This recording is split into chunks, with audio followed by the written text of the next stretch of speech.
Yuk kita dengarkan cerita si Pitung, cerita anak dari Betawi. Pada zaman penjajahan Belanda, di kampung Rawabelong lahir seorang bayi laki-laki mungil dari keluarga sederhana. Ayah dan ibu bayi itu adalah seorang petani. Kehadiran bayi itu tentu saja menambah kebahagiaan pada keluarga sederhana itu. Mereka beri nama bayinya Pitung. Pagi itu, di balai-balai bambu depan rumah, Ibu Pinah sedang menggendong Pitung kecil. Setiap selesai memandikan, Ibu Pinah selalu menggendong bayinya sambil berjemur di depan rumah dan berdoa. Anakku sayang, kamu harus sehat ya. Kelak kamu harus menjadi manusia yang berguna bagi nusa dan bangsa. Tak terasa, Pitung mulai menginjak usia remaja. Selain belajar mengaji, ia juga belajar ilmu bela diri. Dengan cepat, Pitung menguasai seluruh jurus yang diajarkan oleh sang guru. Sampai akhirnya, sang guru mewariskan ilmu Pancasona kepadanya, yaitu ilmu kebal senjata. Suatu hari, Pitung menyaksikan kekejaman centeng-centeng Babah Lim, si tuan tanah. Mereka mendatangi rumah penduduk dan merampas harta benda yang ada, karena tidak membayar pajak dan upeti. Dengan kejam, mereka memukul dan menyeret para penghuni rumah.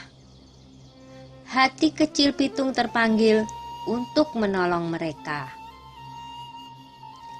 Ini adalah saat pertama Pitung membela orang lemah. Pitung tak tega melihatnya. "Hai centeng-centeng, kenapa kalian merampas harta orang dan menindas orang yang tak berdaya?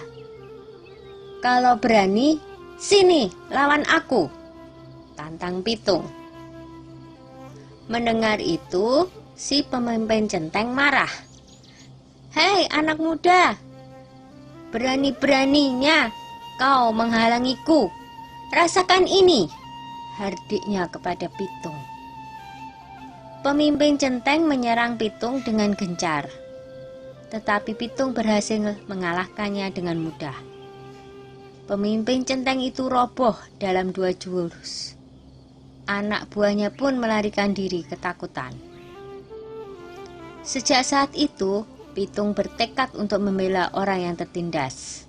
Dengan penuh semangat, Pitung mengajak para penduduk desa untuk bersatu melawan penjajah. "Kita harus lawan segala penjajahan. Tidak ada yang boleh merampas harta milik kita.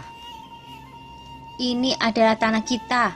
Jangan mau diperbudak oleh kompeni," kata Pitung bersemangat.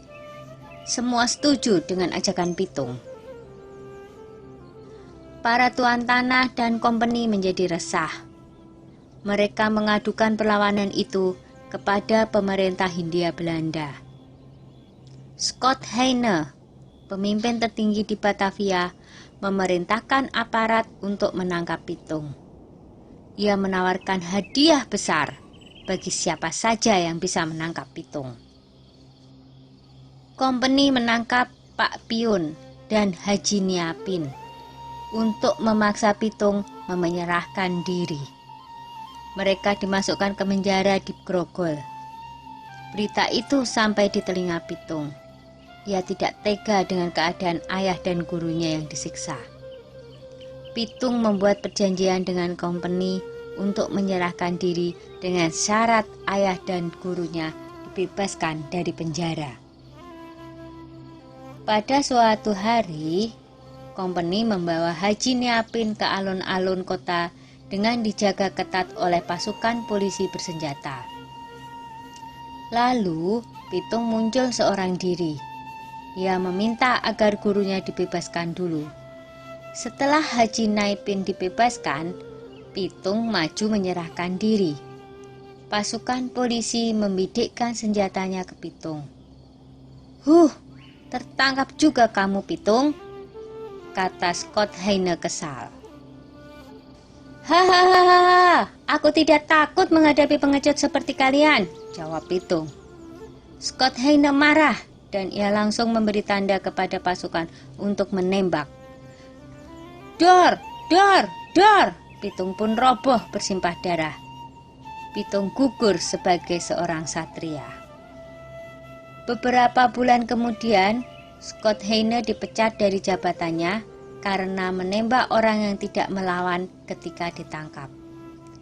Pitung gugur sebagai pahlawan dan akan selalu dikenang oleh generasi-generasi berikutnya.